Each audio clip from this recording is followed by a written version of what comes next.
Let us now plot a graph of applied force versus friction force. एक experiment करते हैं हम लोग और उस एक्सपेरिमेंट के बेसिस पे we will plot a graph of applied force, that is the force we apply on the object, versus friction force. तो ये हम लोग एक्सपेरिमेंट करने के लिए एक सरफेस लेते हैं. Suppose this is the ground surface और इस ग्राउंड सरफेस के ऊपर हम लोग एक मास रख देते हैं. On this ground surface we keep a mass of 1 kg. ये मान लो मास है 1 kg का. The coefficient of static friction between this object and surface is 0.6. Coefficient of static friction mu S कितना है इस ऑब्जेक्ट और सरफेस के बीच में 0.6. And the coefficient of kinetic friction between this object and the surface is 0.5. 1 kilo का object है हमारे पास, mu S 0.6 है, म्यू के 0.5 है. As we know the value of mu s is slightly greater than the value of mu k. तो इसीलिए mu S 0.6 है, mu k 0.5 है. Okay, अब इस ऑब्जेक्ट पे एक हम लोग फोर्स लग रहा है in right direction. We are applying the force on this object in right direction. मान लो यहां से मैं पुल फोर्स लगा रहा है. ये पुल फोर्स जो है this is a variable force.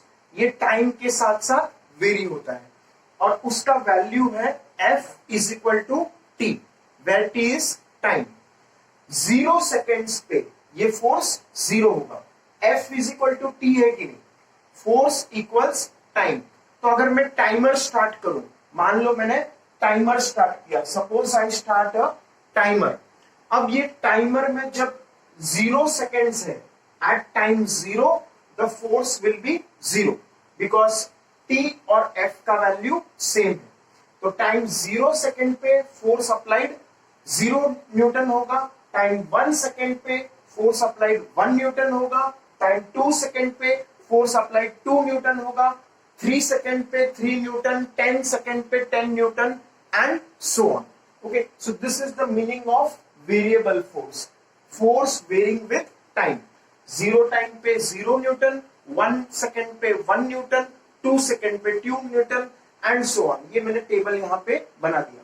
0 time पे 0 न्यूटन, 1 सेकेंड पे 1 न्यूटन, 2 सेकेंड पे 2 न्यूटन, 7 सेकेंड पे 7 न्यूटन. ओके, नाउ ये टेबल में जो हम लोग प्लॉट करना चाह रहे हैं is the type of friction for a applied force.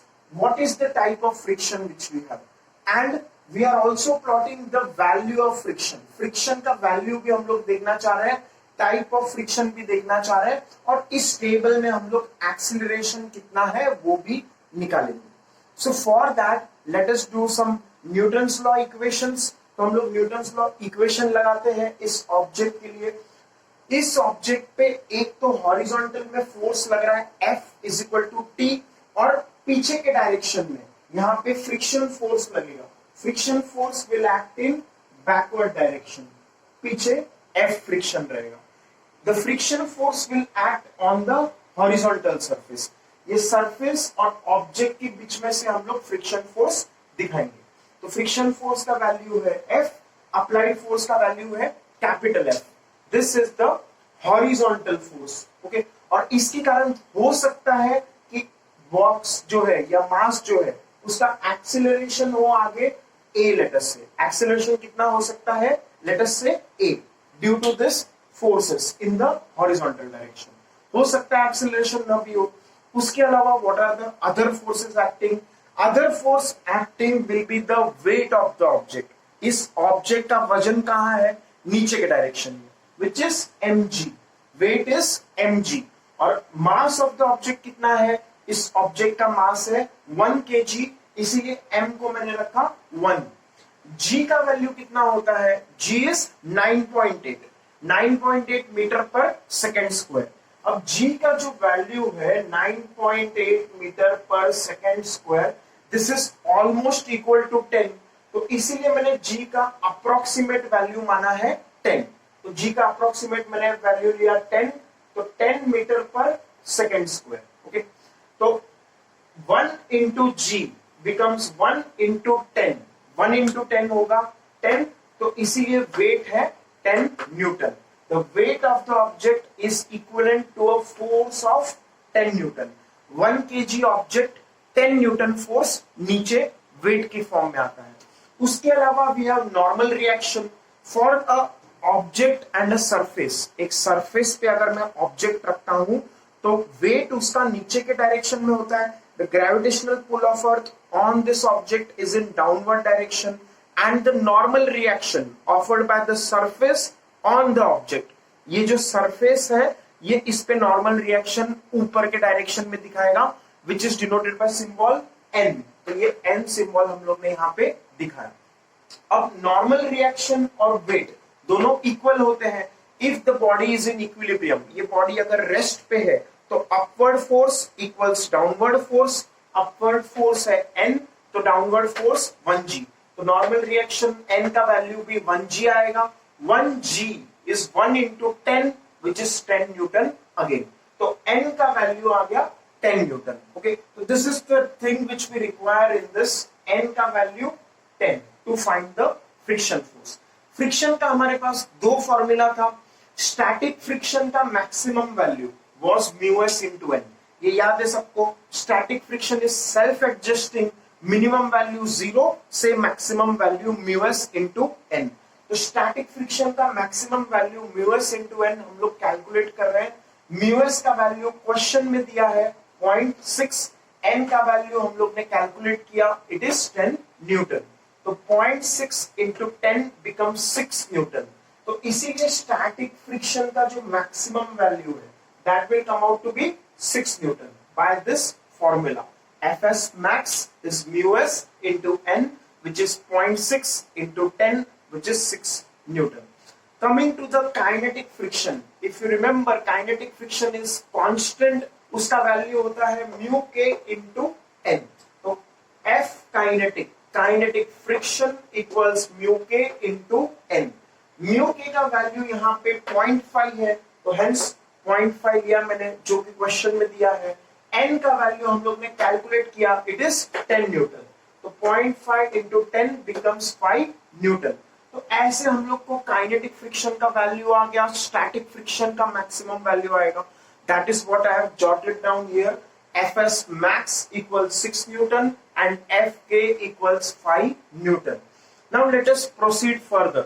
अब हम लोग इस ऑब्जेक्ट पे ये टेबल के हिसाब से हम लोग फ्रिक्शन फोर्स कैलकुलेट करना चालू करेंगे।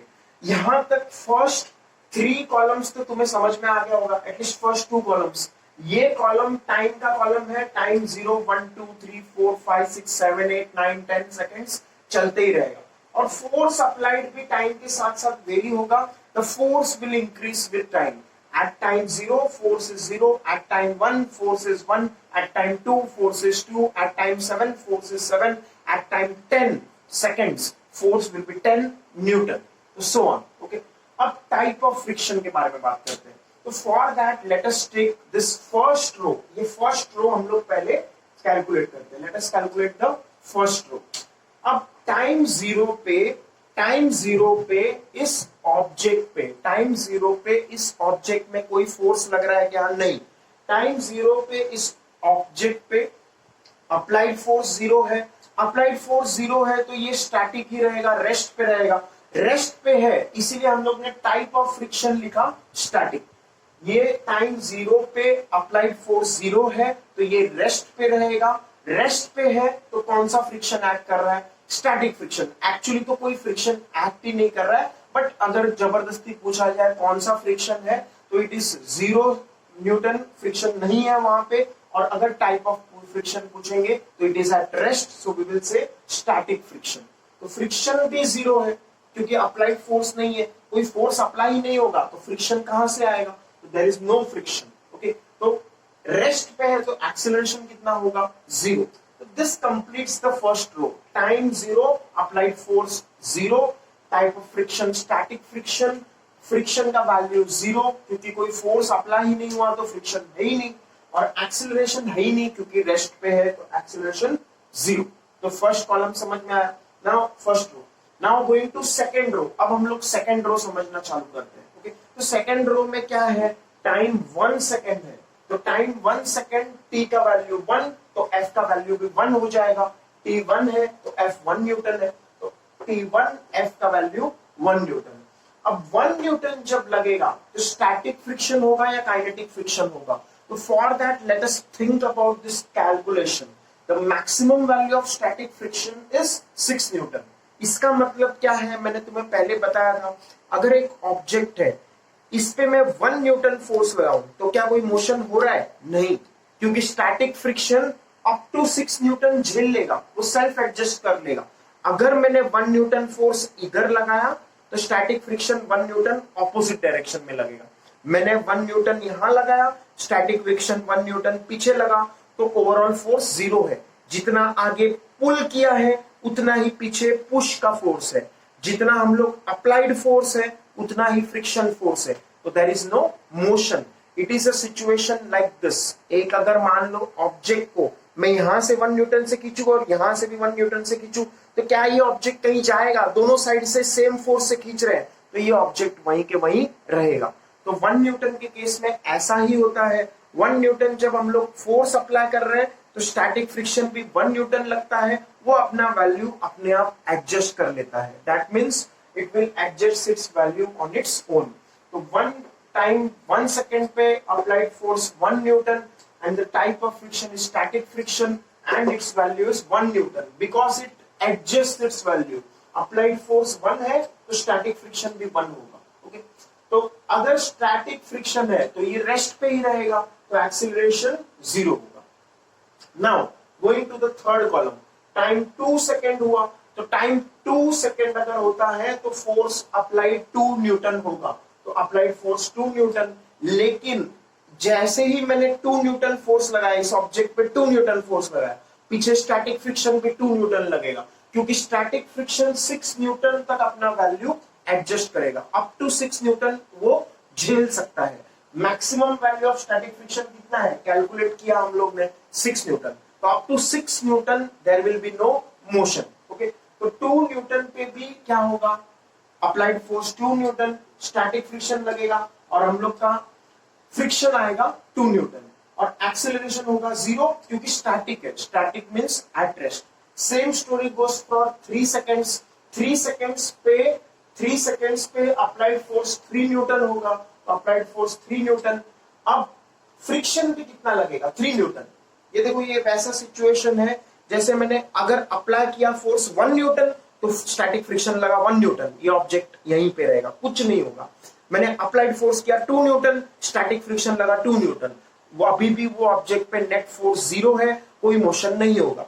फिर मैंने अप्लाई किया और एक्स्ट्रा फोर्स 3 न्यूटन, तो अभी भी ये 3 न्यूटन रहेगा। तो ओवरऑल फोर्स 0 ही है, क्योंकि 3 न्यूटन आगे और 3 न्यूटन पीछे, ओवरऑल कैंसिल हो गया, 0 हो गया। फिर मैंने अप्लाई किया फोर्स 4 न्यूटन, स्टैटिक फ्रिक्शन है 4 न्यूटन, तो 4 आगे 4 पीछे, ये ऑब्जेक्ट पे कोई फोर्स नहीं लगेगा, नेट फोर्स 0 रहेगा, कोई मोशन नहीं आएगा।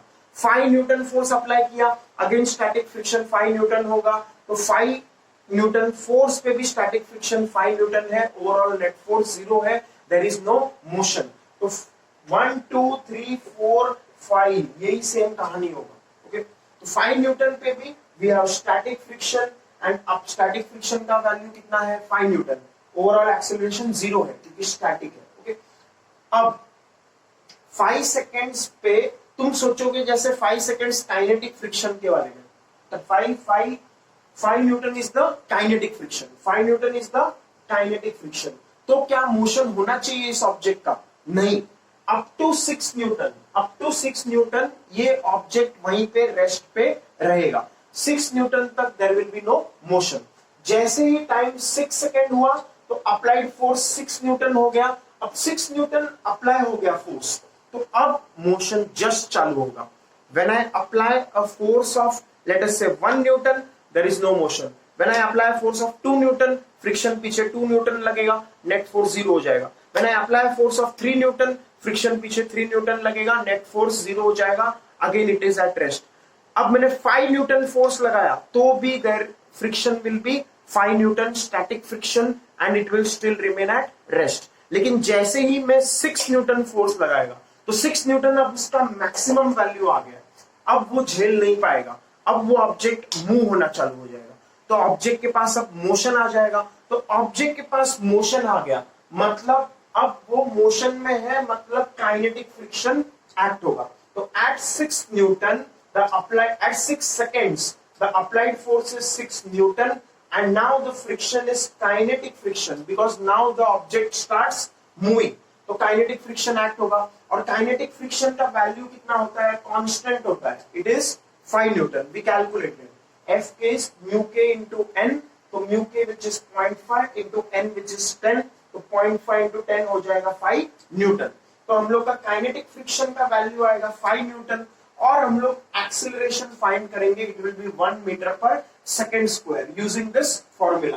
देखो कैसे हम लोग करेंगे, एक्सीलरेशन इज अप्लाइड फोर्स कितना है 6 minus friction force, kinetic friction का वैल्यू कितना है 5 अपॉन मास कितना है 1, तो 6 माइनस 5 कितना हो जाएगा 1, 1 अपॉन 1 इज 1, तो एक्सीलरेशन 1 मीटर पर सेकेंड स्क्वायर।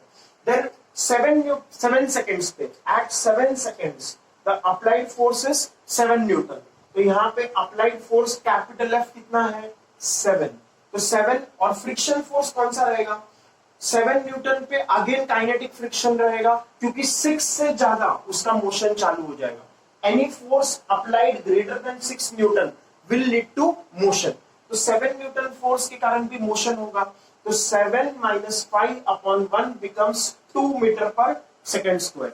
तो एक्सीलरेशन कितना आएगा 2 मीटर पर सेकेंड स्क्वायर। अब इसका हम लोग ग्राफ प्लॉट करते हैं। पहले इस कॉलम का लेट अस से force applied versus friction, force applied versus friction. तो पहला पॉइंट 0 फोर्स अप्लाइड, फ्रिक्शन भी 0, तो दिस पॉइंट ये हमारा ओरिजिन, अप्लाइड फोर्स 0 फ्रिक्शन भी 0। ओके, फिर 1 Newton applied force, 1 Newton friction, तो 1 पॉइंट हम लोग ने यहां पे मार्क किया। फिर 2 Newton applied force, 2 Newton friction, 2 point हम लोग ने यहां पे प्लॉट किया। फिर 3 Newton applied force, 3 Newton friction, ये हम लोग ने यहां पे मार्क किया। 4 Newton applied force, 4 Newton friction, ये हम लोग ने यहां पे मार्क किया। 5 Newton applied force, 5 Newton friction, ये हम लोग ने यहां पे पॉइंट बनाया।